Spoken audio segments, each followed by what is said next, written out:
everybody, Naomi Kyle here with today's last IGN Live game demo. You can catch all the previous segments on e3.ign.com, IGN Xbox Live app, or youtube.com/E3.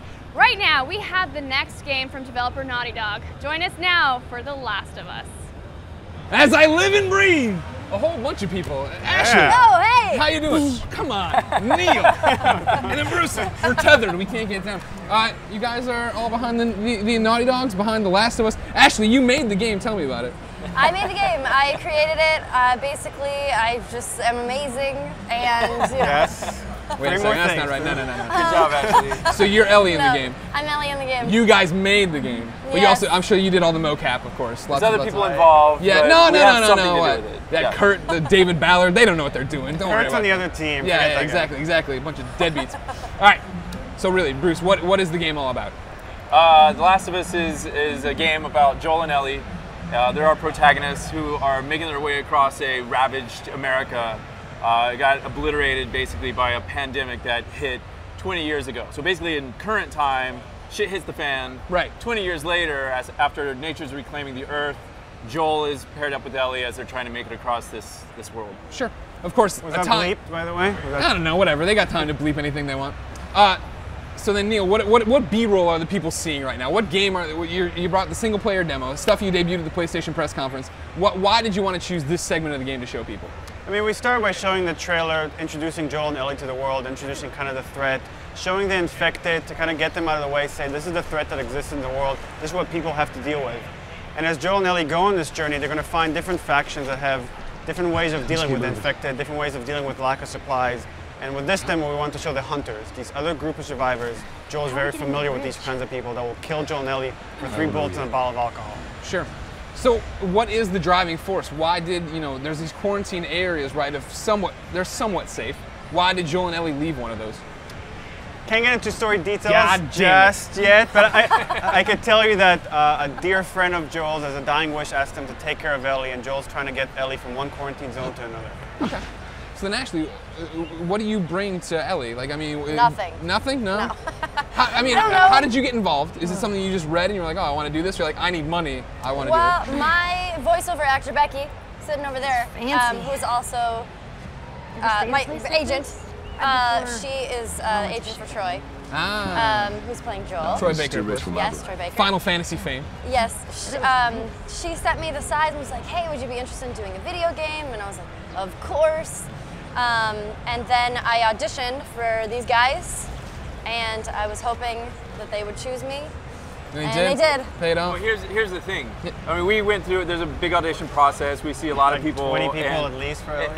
Yeah, I noticed I didn't get a call back. No. Thanks. We're saving you for something special. Okay, good. We got something in mind for you. All right, good. And when we saw Ashley, it was literally like, we looked at each other just like, that's Ellie. That's Ellie. Like, that's Ellie. Well, Yeah. the 100%, she like was. We didn't tell her. We still brought her back for a call. Sure, back. yeah, make it sweat, yeah. of course. So, I mean, to you guys, what is Ellie then? I mean, there's 2 things everybody, I think, took away from the demo at the PlayStation press conference. First off, how brutal the game is, right? How serious the game is. And then how Ellie isn't like the other non-playable characters, you see in a traditional game, right? She throws a brick when the guy's coming at Joel. Like, he runs out of bullets, she throws the brick. They're a team. So what did you look for when you're characterizing that role? I mean, the role even had an evolution. We were talking about it earlier, where like when we started with Ellie, she wasn't as capable. And as we were developing more of the game, we realized she needed to be more capable to be like almost an equal to Joel in the space. She needs to be hide on her own, be able to like defend him at times. And we were doing one of the earliest mocap. Ashley was she was being wrestled to the ground by a hunter, and she's like, I feel like I'd punch this guy. I want to punch him in the face. And we're like, well, do that. Let's do that. And then slowly the characters evolved. As Bruce and I had more conversation, we're like, we actually changed the trailer and we gave her the little switchblade. So trying to make her more capable in the gameplay space. It also grounds the character more inside the world, right? This isn't like a 14-year-old that we know right now who's texting and figuring out how to meet up with their friends at the mall. This is a world where they're living in a quarantine zone and they've all had to deal with loss as society is like obliterated, as it's been taken down. It's interesting because Joel's born before everything got taken down, but Ellie's born afterwards. So she has a very different outlook towards this world and the reality. So she needs to be more capable to really feel like, oh, right, that's somebody that could exist inside of the world we're creating. Totally. You guys are good about pointing that out, right? Because like in the demo we saw, you walk into this hotel, right? And you're like, oh, what is this place? It's so fancy and stuff like that. And Joel, he has to explain constantly what these things are, which then makes me wonder, what are quarantine zones like?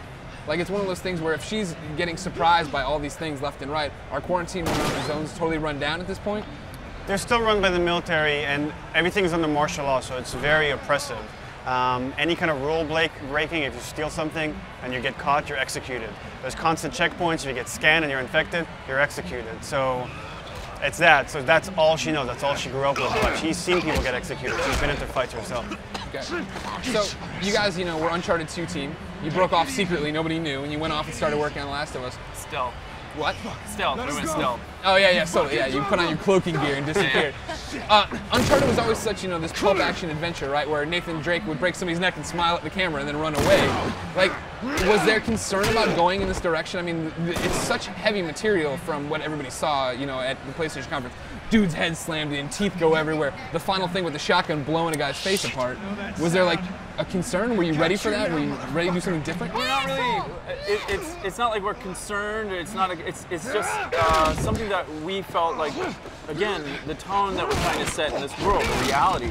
We want you, to the player, to feel the consequences of your actions, and that should elicit some sort of choice of strategy. You know, how much more exploring you want to get, and how much more can you scavenge to accrue supplies to craft a Molotov or a health kit, and that's going to dictate how you're going to approach the next scenario. Am I going to try to go quietly through this and maybe avoid people? We can show that in the theater demo, different than what we're showing in the stage, but the same environment. You can play it all sorts of ways. Versus, do you want to go, I have enough bullets and I can go like head first and see what's going to happen, but there's going to be consequences to that. So the violence, so to speak, is really there to apply the pressure on you, the player, as well as these characters, to make you feel more invested and more grounded and more like moment-to-moment present in your decisions. I mean, the thing we were drawn to early on was this relationship between Joel and Ellie, which is like, it's a story about this bond, about loyalty, about love, about sacrifice. But you won't buy into any of that if you don't buy into what's at stake for these characters. So that's why the violence had to be real, had to be grounded in reality for you to buy into their peril. It's also, if I could just throw one more thing. You may not. It's an interesting contrast between these characters and the relationships that they're building and the bond that they're building to that world, that violence and the darkness. And seeing nature reclaiming the earth shows this beauty and lushness, but at the same time it's abandonment. So this game is very intriguing in how many contradictions we're bringing, contrasts that we're pulling together. Gotcha. So then, Ashley, for being an actress, going in, getting the ping pong ball suit on, doing your T-pose, how do you enter into that and make that work? You know what I mean? It was weird. It's the first time I've ever done motion capture. So the first day, I just remember, prior to this, everything that I've had with a character, a lot of it is your clothing and everything and how you look. So it was a really great exercise to try to move past that and still have the character just through your voice and through your body movement. But it's just been amazing. I mean, he's such a great writer and such a great director, so it's been easy. All right. It's been easy. Great writer, great director. We'll see. When's The Last of Us come out? Here's your phone. When's Last of Us come out? We haven't announced yet. God damn it. I will trip you up one day. I'm sure you guys will be showing a lot more of the game. I'm sure we'll have it here on IGN. So keep it here, right? Some exclusives coming up? Yeah. Come on up at noon? Yeah, all right. Hey, Naomi, back to you. Thanks, Greg. Thanks, everyone. And there you have it. Our first day of live game demos has come to an end.